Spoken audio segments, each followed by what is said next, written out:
அடுத்தவங்கள அவமானப்படுத்துறதுல திமுகவை அடிச்சுக்க ஆளே இல்லை அப்படிங்கிற மாதிரி தான் இன்றைக்கி ஒரு சம்பவம் நடந்திருக்கு. இன்று சென்னையில் நடைபெற்ற ஒரு பள்ளி விழாவிற்கு மாநகர மேயர் பிரியா அவர்களையும் டிவிகே எம்எல்ஏவான பல்லவி அவர்களையும் சிறப்பு விருந்தினராக அழைச்சிருக்காங்க. அந்த நிகழ்ச்சியில் கலந்து கொண்ட மேயர் பிரியா பல்லவியை அவமதிச்சிருக்காங்க ரிப்பன் கட் பண்ணும்போது.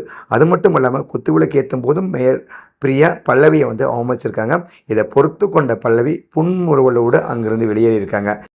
அதிகாரிகள் பல்லவியை சமாதானம் செய்ய முயன்றும் பல்லவி அங்கிருந்து வெளியேறிட்டாங்க. ஏன்னா அவங்க தான் அவமானப்படுத்தப்படுறோம் அப்படிங்கிறத உணர்ந்த காரணத்தால். இந்த செயல் எதேச்சையாக நடந்தது போல தெரியவில்லை. மேயர் பிரியா அவர்கள் டிவிகே எம்எல்ஏவான பல்லவியை திட்டமிட்டே அவமானப்படுத்தியிருக்காங்க அப்படிங்கிற மாதிரி தான் தெரியுது. ஆனால் இதை அப்படியே கொஞ்சம் திருப்பி பாருங்களேன்.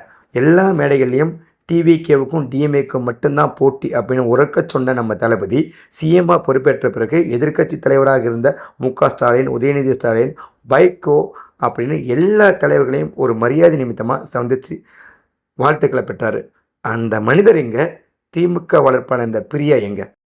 இது வரைக்கும் மேயர் பிரியா சிஎம்மை ஒரு மரியாதை நிமித்தமாக கூட சந்திக்கல அப்படிங்கிறது எவ்வளோ பேருக்கு தெரியும்?